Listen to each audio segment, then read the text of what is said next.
बोले गंगा मैया की जय। बोले सत्य सनातन धर्म की जय। बोले एकादशी माता की जय। पतित पावनी कलिमल हारिणी मंगलकारिणी मोक्षदायिनी माँ गंगा मैया का ये पवित्रतम तीर्थ हर की पैड़ी ब्रह्मकुंड है। आषाढ़ का महीना शुक्ल पक्ष और आज एकादशी की पावन तिथि। युधिष्ठिर भगवान श्री कृष्ण से प्रश्न कर रहे हैं, आषाढ़स्य पक्षे एकादशी भवि को देव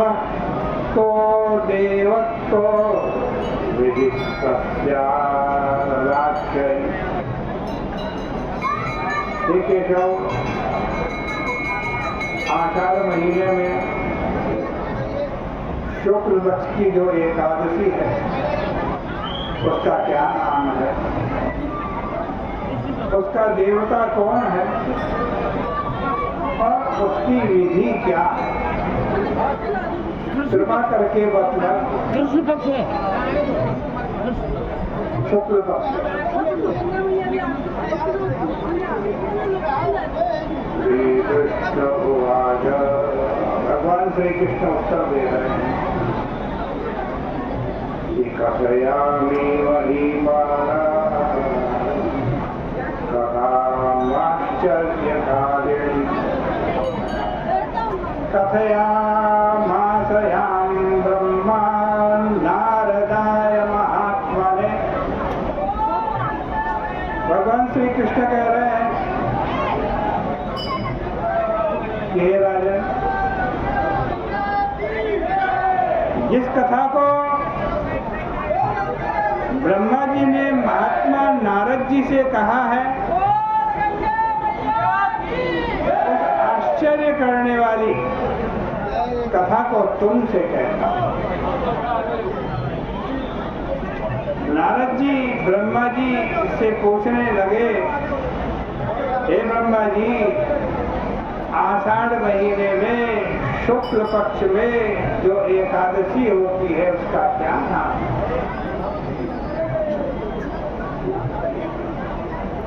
प्रसन्न होकर विष्णु भगवान के आराधना के लिए वो मुझसे कही। ब्रह्मा जी कहते हैं, हे नारद मुनि, तुम वैष्णव हो, तुमने बहुत सुंदर प्रश्न किया। जगत में एकादशी से पवित्र कोई पर्व नहीं। सब पापों को नष्ट करने के लिए यत्न पूर्वक इसका व्रत करना चाहिए। इसलिए शुक्ल पक्ष की एकादशी का व्रत मैं तुमसे कहूँगा। एकादशी का व्रत बहुत पवित्र है और पापों को नाश करके सभी मनोरथों को पूर्ण करता है। जिसने इसको नहीं किया वो नरकगामी होता। आषाढ़ शुक्ल पक्ष की एकादशी का नाम पद्मा एकादशी है। ऋषिकेश भगवान को प्रसन्न करने के लिए यह उत्तम व्रत करना चाहिए। तुमसे मैं पुराण की सुंदर कथा कहता हूँ, जिसको सुनने से बड़े पाप नष्ट हो जाते। सूर्य वंश में सत्यवादी प्रतापी मानधाता नाम के चक्रवर्ती राजा हुए। वह राजा धर्म से अपने पुत्रों की तरह प्रजा का पालन करते थे। उसके राज्य में अकाल, रोग और मानसिक चिंता नहीं रहती। उसकी प्रजा आतंक रहित और धन धान्य से पूर्ण थी। राजा के खजाने में अन्याय से पैदा किया हुआ धन नहीं था। उसे राज्य करते हुए बहुत वर्ष बीत गए, लेकिन एक बार कभी किसी पाप का उदय हुआ। देखो, इस जन्म में जो भी हम कर्म करते हैं उसका फल अवश्य भोगना पड़ता है। अवश्यमेव भोक्तव्यम कृतम कर्म शुभाशुभ। चाहे शुभ कर्म करो चाहे अशुभ कर्म करो, उसका फल तो भोगना ही पड़ता है। इस जन्म में नहीं तो अगले जन्म में। राजा को कोई पाप उदय हो गया, 3 वर्षों तक उसके राज्य में वर्षा नहीं हुई। इससे उसकी प्रजा भूख प्यास से पीड़ित होकर के व्याकुल हो गए। अन्न के अभाव से पीड़ित होने के कारण उसके देश में स्वाहाकार, सुधाकार, वसटकार और के शब्द भी बंद हो गए। फिर एक बार सारी प्रजा इकट्ठी होकर के राजा के पास आई। प्रजा बोली, हे राजन, प्रजा के हित करने वाले वचनों को सुनिए। बुद्धिमानों ने पुराणों में जल को नार कहा है। जल को क्या कहा? नार।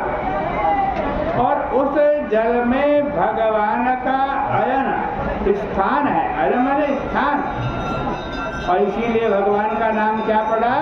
नारायण। जो जल में निवास करते हैं वो नारायण है। मेघ रूपी विष्णु भगवान सब में व्याप्त है, वे ही वर्षा करते हैं। वर्षा से अन्न होता है और अन्न से प्रजा होती है। हे राजन, उस अन्न के न होने से प्रजा नष्ट हो जाती है। इंद्रश्रेष्ठ, ऐसा यत्न करिए जिससे कल्याण हो। राजा बोला, हे महाराज, आपने सत्य कहा है। हे प्रजा के लोग, आपने सत्य कहा है, इसमें कोई झूठ नहीं है। अन्न तो ईश्वर का ही रूप है। इंद्रश्रेष्ठ, ऐसा यत्न करिए जिससे कल्याण हो। राजा बोले, आपने सत्य कहा है, इसमें झूठ नहीं है। आज कहते हैं अन्न की बड़ी आवश्यकता है, वर्षा नहीं होगी तो अन्न भी नहीं होगा। अरे, अन्न से ही प्राणी पैदा होते हैं, अन्न से ही संसार वर्तमान है, ऐसा लोक में सुना और पुराणों में भी विस्तार पूर्वक कहा गया है। राजा के अधर्म से प्रजा को दुख मिलता है। मैंने बुद्धि से विचार करते हुए अपना कोई दोष नहीं देखा, तथापि मैं प्रजा के हित के लिए यत्न करूंगा। ऐसा विचार करके राजा ने कुछ सेना साथ में ले ली। ब्रह्मा जी को प्रणाम करके गहन वन में चला गया। तपस्वी मुनीश्वरों के आश्रम में विचरने लगा।